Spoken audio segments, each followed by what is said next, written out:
দর্শক, সরকার যখন সংস্কার সংস্কার করে এক ধরনের মুখে ফেনা তুলছে যে সংস্কার করতে হবে, সংস্কার করতে হবে, কিন্তু সেই সংস্কার করতে হলে বাংলাদেশের নাগরিকের যে মতামত প্রয়োজন এবং বাংলাদেশের নাগরিকদের মতামত দেওয়ার অধিকার বাংলাদেশের রাজনৈতিক দলগুলোর রয়েছে, সেই ক্ষেত্রে রাজনীতির যে স্টেক হোল্ডার, রাজনৈতিক দল, তাদের মতামত যে প্রয়োজন, সেই ব্যাপারে সরকার সচেতন কি সচেতন না, সেই প্রশ্ন নিয়ে অনেক দিন থেকেই আলোচনা হচ্ছে। আমরা গতকালকে দেখেছি যে ঐকমত্য কমিশনের কো চেয়ারম্যান অধ্যাপক আলী রিয়াজ তিনি ঘোষণা করেছেন যে ঐকমত্যের কি অবস্থা, কারা কি অবস্থানে, কোন কোন বিষয়ে আমরা এগিয়েছি, কোন কোন বিষয়ে পারিনি, একটা ভাষা স্টেটমেন্ট তিনি দিয়েছেন। কিন্তু ভাষার স্টেটমেন্টের গভীরে যে খাঁটি স্টেটমেন্টটা আসলে লুকায়িত আছে, সেটা জানলে আপনি রীতিমতো চমকে উঠবেন।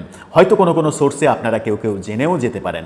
সংস্কার বিষয়ে আদতে যদি মুখ্য সংস্কারের 13টা পয়েন্টের ব্যাপারে আসি, তাহলে 13টা পয়েন্টের কোনো পয়েন্টেই বিএনপি রাজি হয়নি। শুধুমাত্র একটা পয়েন্টে বিএনপি আংশিক রাজি হয়ে বলেছে এটা আলোচনা সাপেক্ষ, তাও পুরোপুরি রাজি হয়নি।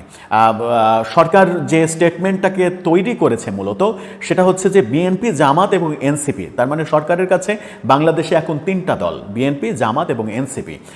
জামাত তাদের কাছে খুবই গুরুত্বপূর্ণ একটা দল এবং এনসিপি তার চাইতেও গুরুত্বপূর্ণ একটা দল, যারা কিনা এখন পর্যন্ত যাদের কোনো কনস্টিটিউশন নেই, যারা নির্বাচন কমিশনের নিবন্ধনের জন্য আবেদন পর্যন্ত করেনি, যাদের ঢাকার বাইরে কোনো কমিটি নেই, মাঠ পর্যায়ে যাদের কোনো কর্মী নেই, সমর্থক নেই, বৈষম্য বিরোধী আন্দোলন এবং এনসিপিকে যারা এক করে দেখার চেষ্টা করেন, তারা আসলে একটা ভুলের রাজ্যে বাস করছেন। কারণ বৈষম্য বিরোধী আন্দোলন ছিল বাংলাদেশের সব মানুষের অংশগ্রহণের জায়গা, আর সেখান থেকে যখন এনসিপি করেছেন তখন সেটা একটা নির্দিষ্ট দল, সেটা একেবারে আলাদা সত্তা। সেই সত্তাকে নিশ্চিত বাংলাদেশের সব মানুষ সমর্থন দেবে না, কারণ বাংলাদেশের সব মানুষ বিভিন্ন রাজনৈতিক মতাদর্শে বিভক্ত। যদি 40% বিএনপি এবং আওয়ামী লীগ ধরি, তাহলে 80% ওখানেই গেল। বাকি 10% যদি আমি ভাসমান ধরি, তাহলে 90% ওখানেই গেল, আর বাকি 10% মিলে সব রাজনৈতিক দল। এই কথা কেন বলছি? যে সর্বশেষ যে মোটামুটি বৈধ ইলেকশন 2008-এর, সেই 2008-এর নির্বাচনের ইকুয়েশন অনুযায়ী বলা যায় যে এরকমই অবস্থান, যে বিএনপি এবং আওয়ামী লীগ 70-80% মানুষ, বাকি ম্যাক্সিমাম পার্সেন্টই হচ্ছে ভাসমান, বাকিগুলো হচ্ছে অন্যান্য দল। অন্যান্য দলের মধ্যে জামাত এবং বিএনপি একটা বড় অংশ, সেই অংশটা বলা যেতে পারে 5-6% অংশ, এবং বাকি 3-4% হচ্ছে বাংলাদেশে যত দল আছে সব মিলিয়ে হবে। সেখানে এনসিপির একটা ছোট্ট অংশগ্রহণ রয়েছে। সেই ছোট্ট অংশগ্রহণ থাকা এনসিপিকে সরকার অনেক বড় দল হিসেবে দেখছে, এবং সরকারের কাউন্টে 3টা দল, সেই 3টা দলের মধ্যে এনসিপি অন্যতম। বিএনপি, জামাত এবং এনসিপি সরকার মনে করে বাংলাদেশের বৃহৎ এই 3টা দল। যদি সরকারের সেই মনে করাতেই আমরা আস্থা রাখি, তবুও কি চিত্র? সরকার যে সংস্কারের প্রসঙ্গে কথা বলছে এবং সংস্কার ইস্যুতে এগোতে চাচ্ছে, প্রথম ধাপে রাজনৈতিক দলগুলোর সঙ্গে আলোচনাও শেষ হয়েছে, এবং সেই আলোচনার ফলাফল কি দাঁড়িয়েছে? আমরা যদি 13টা পয়েন্ট সামনে নিয়ে আসি, তাহলে সেই 13টা পয়েন্ট সামনে নিয়ে এসে পর্যালোচনা করলে এটাই দাঁড়ায় যে এখন পর্যন্ত সরকারের সমস্ত সংস্কার কর্মসূচি ব্যর্থ হয়েছে। কিভাবে ব্যর্থ হলো সেই আলোচনা করবো এই ভিডিও। বলছিলাম সরকারের সংস্কার কার্যক্রম কতটা এগোলো। কথা না বাড়িয়ে সরাসরি প্রসঙ্গে যায়। এখন পর্যন্ত 13টা মৌলিক সংস্কারের প্রসঙ্গে কথা বলা হয়েছে। সেই মৌলিক সংস্কারের ব্যাপারে 13টার 12টাতেই বিএনপি একেবারে না বলেছে, একটাতে শুধু বলেছে আংশিক তারা একমত, বাকিটা আলোচনা সাপেক্ষ। যদি বিএনপির মতো করে পরিশোধন করা হয়, তাহলে বিএনপি এটাতে হাঁ বলতে পারে। সেই পয়েন্টটা কি?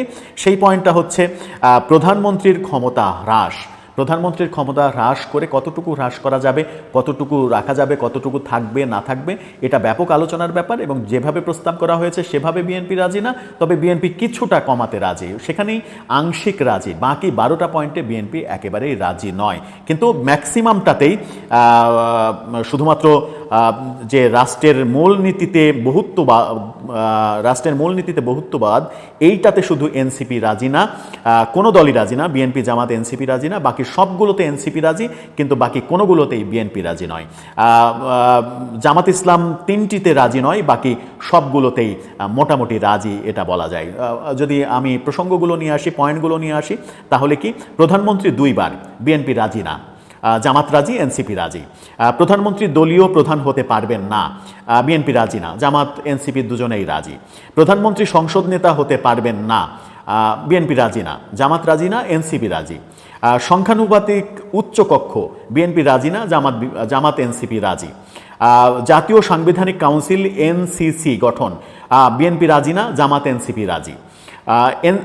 এনসিসির মাধ্যমে সাংবিধানিক নিয়োগ, বিএনপি রাজি না, জামাত এনসিপি রাজি। এরপরে নারী আসনে সরাসরি নির্বাচন, বিএনপি রাজি না, জামাত রাজি না, এনসিপি রাজি। সংবিধান সংশোধনে গণভোট, বিএনপি রাজি না, জামাত এবং এনসিপি রাজি। এরপরে আছে জ্যেষ্ঠতম বিচারপতি, প্রধান বিচারপতি। জ্যেষ্ঠতম বিচারপতি হবেন প্রধান বিচারপতি, অর্থাৎ সব থেকে সিনিয়র যিনি বিচারপতি তিনি হবেন প্রধান বিচারপতি।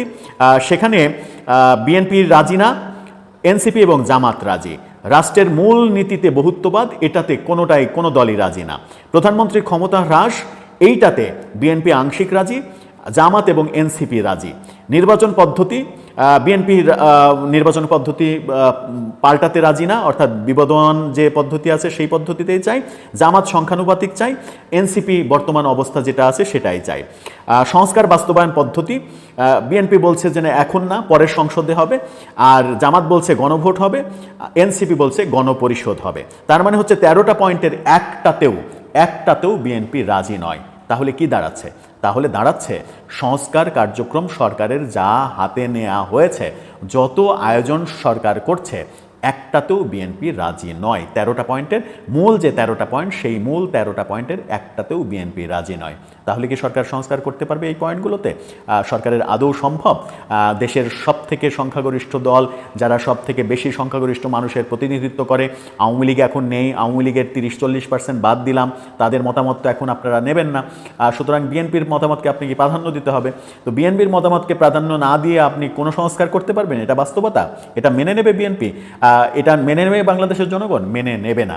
এনসিপি এবং জামাতের কথাই কোনো সংস্কারই করতে পারবেন না যদি বিএনপি হ্যাঁ না বলে। তার মানে সরকার যে সংস্কারের মিশনে নেমেছে, সেই সংস্কারের মিশন বিএনপির আপত্তির জন্যই আসলে থেমে যাচ্ছে। এরপরে তাহলে সরকার কি করবে? সংস্কার মিশন যদি ব্যর্থ হয়ে যায়, তাহলে সরকারের পরবর্তী পদক্ষেপ কি হবে? দর্শক, আপনার কি মনে হয়, কোন দিকে এগোবে সরকার, নাকি অন্য কোনো পদ্ধতি বের করার চেষ্টা করবেন এই সরকার? আপনার মতামত জানিয়ে লিখতে পারেন আমাদের কমেন্ট বক্স।